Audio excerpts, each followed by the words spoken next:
guys, tingnan nyo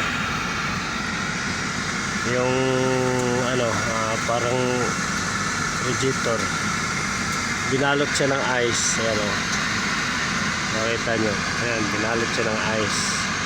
Lamig niyan, naglamig na dito, kaya pati bakal dito nag-yelo.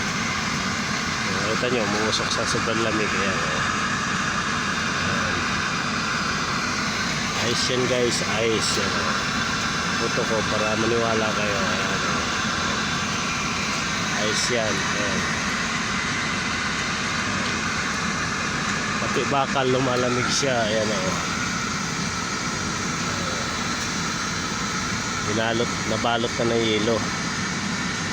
Ayan, kita nyo naman. Ayan, lapit pa natin. Ayan, diba? See?